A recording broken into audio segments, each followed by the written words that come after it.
Hello, this is Crystal back again with another portion of Eric's Advent calendar.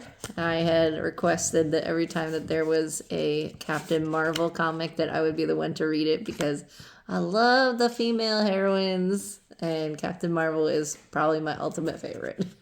So, without ado, it is the case of the missing Flerken. A Flerken, kind of like a cat if you are not familiar with the movie. It's an alien that looks like a cat and likes to eat like unnaturally sized objects, such as people. It is a beautiful day in Lower Manhattan. Carol Danvers was enjoying her usual morning routine. She grabbed the newspaper, flipped to the funny pages, poured herself a bowl of cereal, and reached over to pat Chewy's head. But Chewy wasn't there. Chewy is Carol's pet Flerken and looks just like a cat. Chewy, Carol called. Breakfast time. But Chewy was nowhere to be found. Is she hiding? Carol thought. Maybe she fell asleep between the sofa cushions. After searching her flat, Carol began to worry. Maybe Chewy got out. So that's special for me because our dog is named Chewy as well. Definitely she's made me look for her before. Carol was worried. Where could Chewy have gone? Did somebody take her? Suddenly she noticed the file on the table. Moonstone, her old nemesis, had recently popped back up and always had it out for Carol. In fact, Moonstone had disguised herself as Carol before, so maybe she tricked Chewy into leaving with her.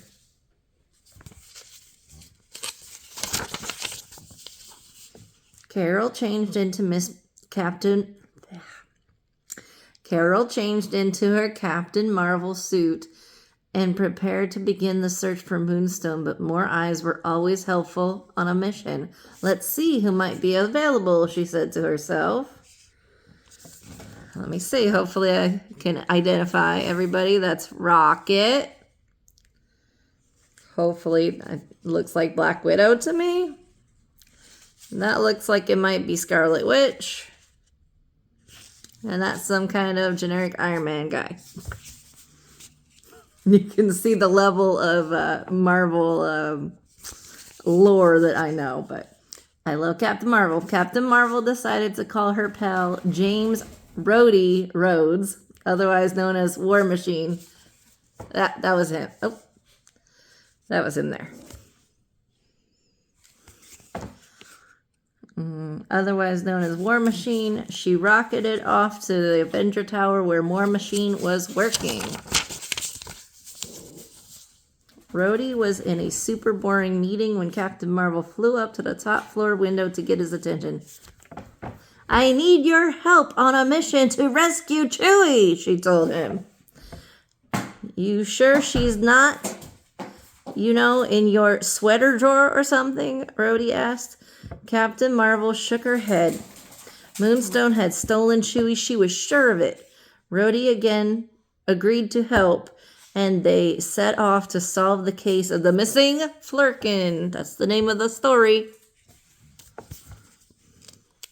Just like I was knocking, the shows are knocking in the window. Carol knew Moonstone would make it hard for her to find Chewy. Moonstone wouldn't hide just anywhere, even if she was still on Earth. War Machine looked around the top of Mount Everest while Captain Marvel searched the bottom of the ocean. Sure, girl.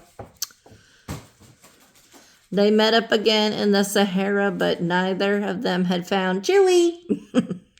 Maybe she's not on Earth after all, Captain Marvel said. Space is big, War Machine commented. But Captain Marvel wasn't worried.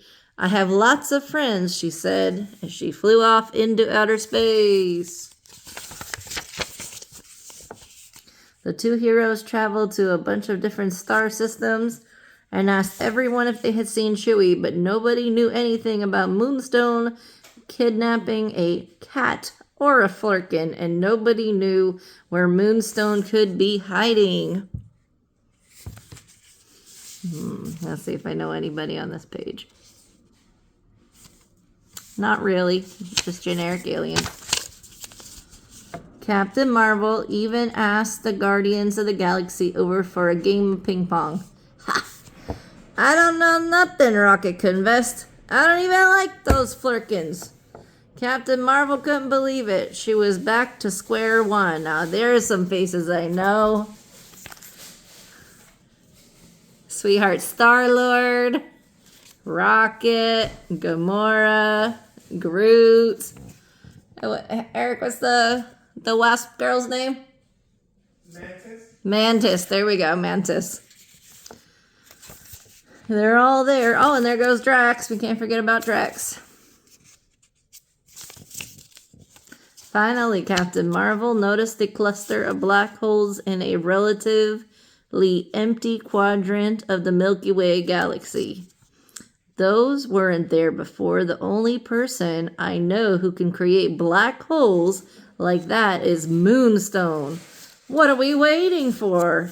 Rhodey said.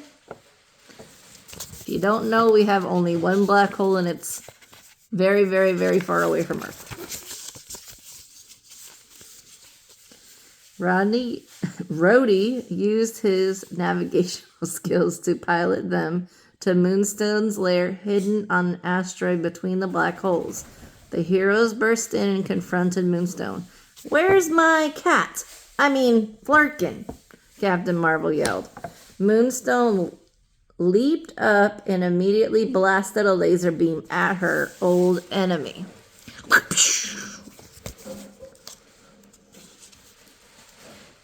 So there's Moonstone there, and she's shooting at Captain Marvel over here, and Rhodey's up there. Rhodey managed to block her laser beam, but Captain Marvel was ready. She gathered her own energy and hurled it at Moonstone.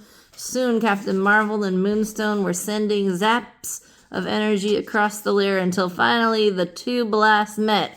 A boom!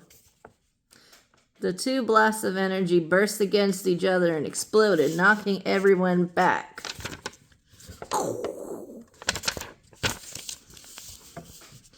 "Why are you even here?" Moonstone yelled. Captain Marvel showed her the picture of her pet. "You stole Chewie, and I want her back." Moonstone shook her head. "I didn't take Chewie. I'm lying low and trying to stay out of trouble." "Chewie's not here," Rhodey said. "Let's head back to New York." Pretty presumptuous of Captain Marvel. Captain Marvel was embarrassed and sad. She really missed Chewie and had been sure she would find her with Moonstone. If she wasn't there, where on earth could Chewie be? Captain Marvel and Rhodey flew back to Carol's flat in New York. "Did you check the sweater drawer?" Rhodey asked. "Come on, Rhodey. I looked everywhere. Chewie isn't here." "Just check one more time," Rhodey suggested.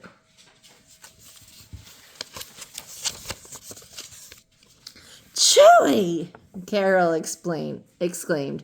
"You were right, Rhodey. Guess she was there the whole time." Sure enough, Chewie was snuggled up in Carol's fuzziest sweater, perfectly content after a nice warm nap. Oh boy, Chewie. It's always the cute ones. All right, everybody, have a great night. Only, what are we looking at? About 10 or 11 more days left till Christmas. Good night.